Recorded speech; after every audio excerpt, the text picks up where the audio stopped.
പരിശുദ്ധ പിതാവ് പറഞ്ഞത് മത്സ്യമാംസാദികൾ വർജിക്കുന്നതിനേക്കാൾ മറ്റുള്ളവരെ മുറിപ്പെടുത്തുന്ന വാക്കുകളിൽ നിന്ന് വർജന എടുക്കുന്നതാണ് ഏറ്റവും ആവശ്യം എന്ന്. വിശുദ്ധ പിതാവ് എന്തുകൊണ്ടാണ് അങ്ങനെ പറഞ്ഞതെന്ന് ചോദിച്ചാൽ, ലോകത്തിൽ അങ്ങനെ ഒരു കർമ്മം നടക്കുന്നുണ്ട് എന്നുള്ളത് കൊണ്ടാണ്.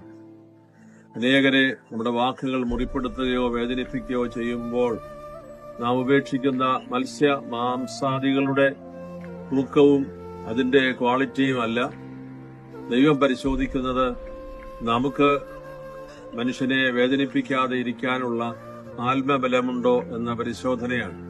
അതിലേക്കാണ് വർജനയായി പരിശുദ്ധ പിതാവ് ആവശ്യപ്പെട്ടിരിക്കുന്നത്. ഈ നോമ്പ് അനുഗ്രഹത്തിന്റെ ഒരു കാലമായി നമുക്ക് സ്വീകരിക്കാം. കുറെ കാര്യങ്ങളൊക്കെ ഉപേക്ഷിക്കുന്നതിന്റെ ദിവസത്തേക്ക് ഞാൻ സ്ഥിരമായി പള്ളിയിൽ പോകാം, ഇതൊക്കെ നല്ല കാര്യങ്ങളാണ്. ഉപേക്ഷിക്കുന്നതൊക്കെ നല്ലതാണ്, പള്ളിയിൽ പോകുന്നത് നല്ലതാണ്. എന്നാൽ നിനക്ക് സ്വീകരിക്കാൻ കഴിയുന്ന കാര്യങ്ങളെക്കുറിച്ചുകൂടി നിനക്ക് ഓർമ്മയുണ്ടാകണം. നന്മ ചെയ്യുന്നതില് അഭിവൃദ്ധിപ്പെടുന്ന കാലമായി നോമ്പിനെ നമുക്ക് സ്വീകരിക്കാം.